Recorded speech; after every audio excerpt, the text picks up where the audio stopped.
All right. So a lot of people have been asking me about my workflow after I shoot weddings and portraits and whatever I might be shooting. And so I thought I'd do a video of editing raw photos in Lightroom 4.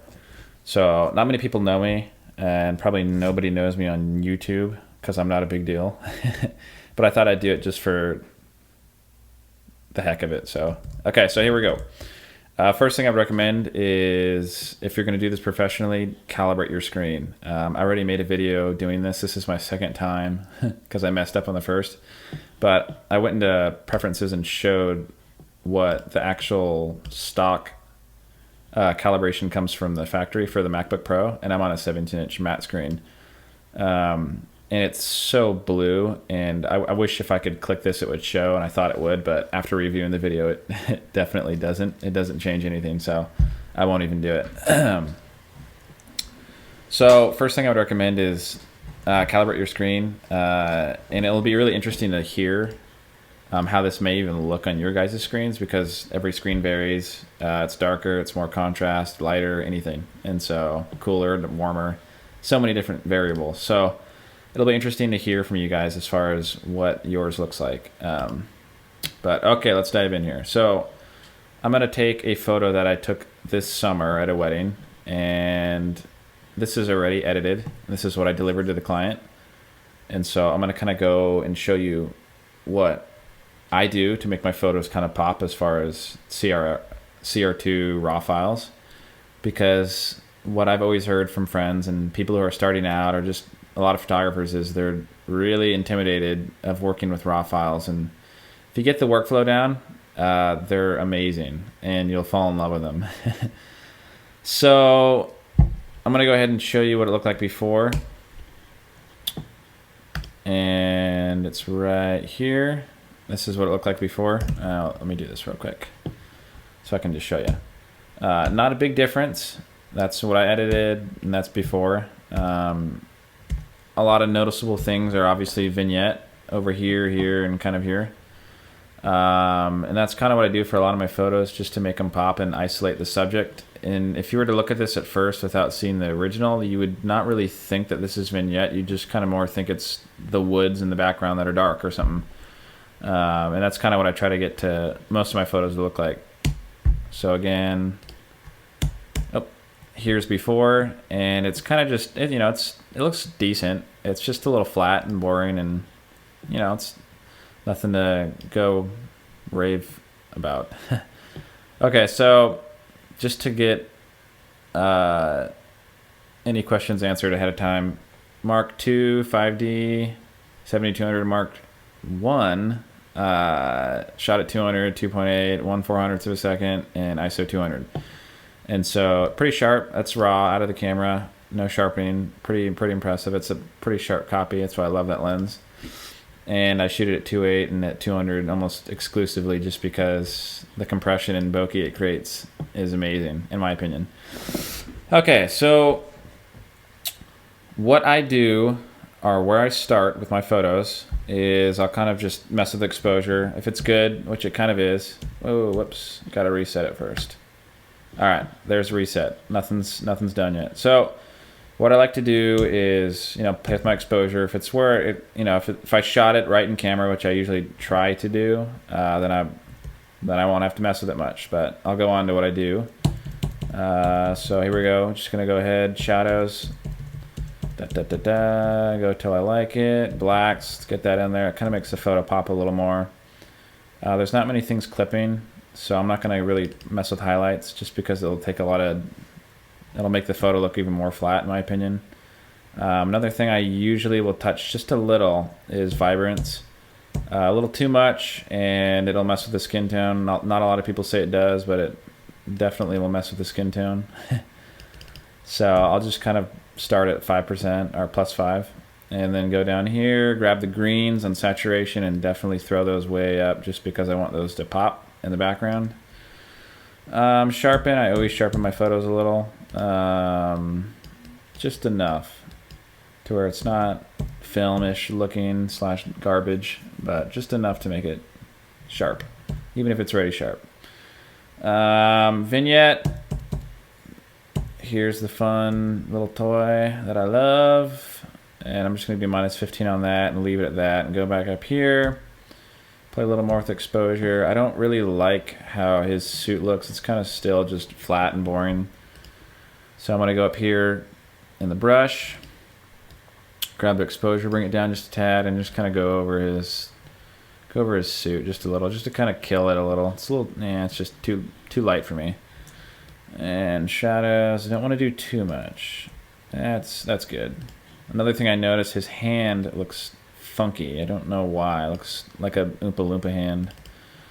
So let's see what we can do with that. Maybe just bring down the temperature a little. I love these brushes in Lightroom 4. They're amazing. They had them in Lightroom 3, obviously, but they didn't have the temperature tab.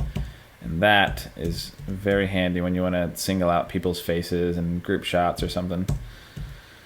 Okay, so that's decent enough for me. Let's go up here, just do some real quick touching up. I know that's a mole, he'll probably notice, but that's okay. I noticed this. Looks like a pre-wedding hickey. And that's about it for all I saw there. So let's see. It's looking good. It still could have a little more pop right here. So let's go ahead and bring exposure up. Maybe add a little bit of contrast, just a tad. And that's looking good. I really like that. I would deliver this photo and be very happy with it. So what I'm going to do is show you what it looked like before again. And there it is. Not a whole lot, but it's enough to just isolate the couple and show this big romantic dirty moment off to the world. So what I'll do, if people are actually interested, is I'll create a preset of all this, because this is kind of what I mainly do for most of my photos nowadays, this right here. And so if people are interested, I mean, every photo is different. It's not going to look good on every photo, unfortunately. But I can create a preset if you want. And funny enough, white balance looks pretty dang good. I might add a smidge of magenta. Maybe a little warmer there. Too much magenta. There we go. So that's it. Before, after, before, after, before, after. Not too much. Yeah, maybe bring the exposure up just a smidge, just like that. Okay, done. Not a whole lot, but it's enough to make it pretty good. Okay, so on to the next photo. Same wedding. It was a little crazy. So I'm gonna go ahead and just reset it. And that's what it looked like. Not very good.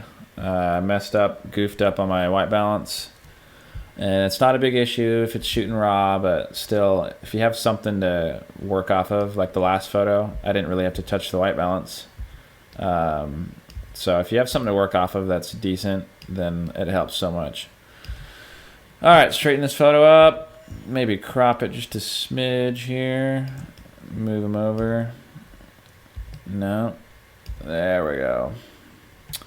So how are we going to make this one pop? Looks pretty boring, pretty flat, not warm. So let's just go ahead and start messing with temperature. That's looking decent enough. Now let's make the photo pop. So again, shadows I love. Great new tool set right here in Lightroom 4. It's a little different to get used to as far as Lightroom 3, but I love it. So blacks, I'm going to throw a little in there. Contrast, maybe just 5%, just a little. Vibrance, maybe just a little. Sharpen, just a little. Vignette, absolutely. Now, you gotta be careful. You don't want it to cut into whoever's faces are closest to the edges, which it's definitely doing. So we can change it just a little by adjusting roundness, but it will still kind of affect their faces. So we'll go on there and adjust that in just a bit. Another thing I want to do, grab this gradient brush, go down here. I'm going to create a gradient. It's just kind of distracting down here, this wood. The way the light bounced off of it, it's just a little bright. So I'm going to go ahead and bring it down here and just kind of bring it down. Just tone it down a little. Not a whole lot. That's good enough for me. Okay, so the color, it's still kind of weird. I'm gonna just play with this. Grab saturation and just bump it up a little. Get a little warmer. Now we're talking. Yep. Oh, that's getting better. Cool. Highlights just down a smidge because they're clipping, all their shirts are clipping a little around the faces, but that should be good enough. All right, so this guy's face. Gonna go ahead and grab a brush, and we're gonna start somewhere and just kind of lighten him up, just so he blends in. Looks like all the other guys at least. And that's good enough. Go to this guy who's just looking extra toolish, extra Creed. Yeah. That's too much. I'm gonna create a new brush for him. And that'll be good enough. I don't want much. And let's go ahead and play with this guy's face. Just lighten him up a little because he's the star of the show. And that's good enough for me. So this is a basic edit. Basic. Oh, hold on. One more thing. Greens. Throw them up. Maybe even grab the hue of the greens and mess with them a little more there. Yeah, let's see. Something like that. I like that, just to make them pop a little more. So this is what I would do. This is what I would deliver to a client. I'm pretty happy with it. Took a little time, but like I said, I create presets for most of my stuff. And if you look up here again, this looks pretty similar to the last photo. So if you create a preset and you're happy with it, you can apply it to all your photos when you import them, and then, you know, make minor adjustments to white balance and exposure and shadows maybe, and go from there. So it really helps your workflow. I even think I'm gonna put some more shadows in there. Yeah, there we go. And so, show you real quick. This is what it looked like before, and that's after. So quite a big difference. It's a lot warmer, and again, we use the vignette trick to kind of isolate all this huge group of people, and you wouldn't really notice it. It kind of looks just a part of the photo now, but obviously if you see it before, it's like, whoa.